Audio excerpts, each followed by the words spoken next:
प्रज्ञा, आपण बघितलं तर पुणे आणि पुणे शहराला पाणी पुरवठा करणारे जे 4 धरणं आहेत, खडकवासला, पानशेत, वरसगाव आणि टेमघर, या 4ही धरण क्षेत्रामध्ये अजूनही चांगला पाऊस सुरू आहे आणि त्यामुळं जो पहिला धरण आहे खडकवासला धरण, तो आता 100% भरलेला आहे आणि त्यामुळं सकाळपासून 22,800 क्युसेक्स वेगाने पाण्याचा विसर्ग मुठा नदीमध्ये केला जातोय आणि जी मुठा नदी शहराच्या मधोमध वाहते त्या ठिकाणी आता आपण आहोत डेक्कन परिसरात. जर समोर बघितला तर बाबा भिडे पूल जो संपूर्ण पाण्याखाली गेलेला आहे आणि आजूबाजूला जे नदीलगत रस्ते आहेत ते देखील संपूर्ण पाण्याखाली गेलेले आहेत.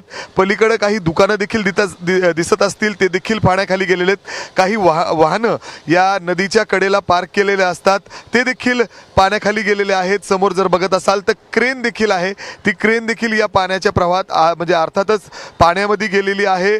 सातत्याने प्रशासनाकडून आवाहन केलं जातंय, ज्या पद्धतीने पाऊस सुरू आहे खडकवासला या धरण क्षेत्रामध्ये, कॅचमेंट एरियामध्ये हळूहळू पाण्याचा विसर्ग वाढवला जाऊ शकतो. त्यामुळं जे नदीलगत गावं आहेत, घरं आहेत, त्यांना सतर्कतेचा इशारा देण्यात आलेला आहे.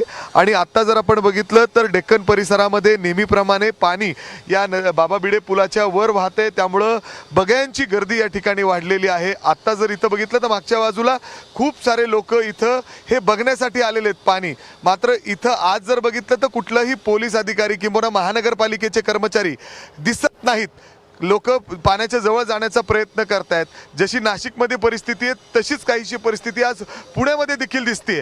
महानगरपालिकेचे कर्मचारीची अर्थात पोलिसांची देखील जबाबदारी की इथं कुठंतरी काही बंदोबस्त असावा जेणेकरून कुणी जवळ जाण्याचा प्रयत्न करू नये.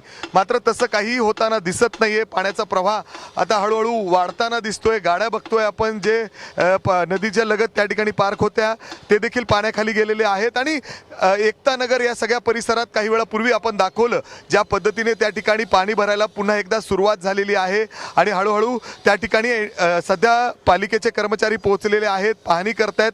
मात्र अनेक बिल्डिंग्समध्ये सध्या पाणी साचलेलं आहे असं चित्र त्या ठिकाणी पाहायला मिळत आहे. आणि आता मुठा नदी देखील या ठिकाणी दुथडी भरून वाहतीये. पुढे देखील काही लोक इफेक्टिव्ह झालेले आहेत या पाण्यामुळं.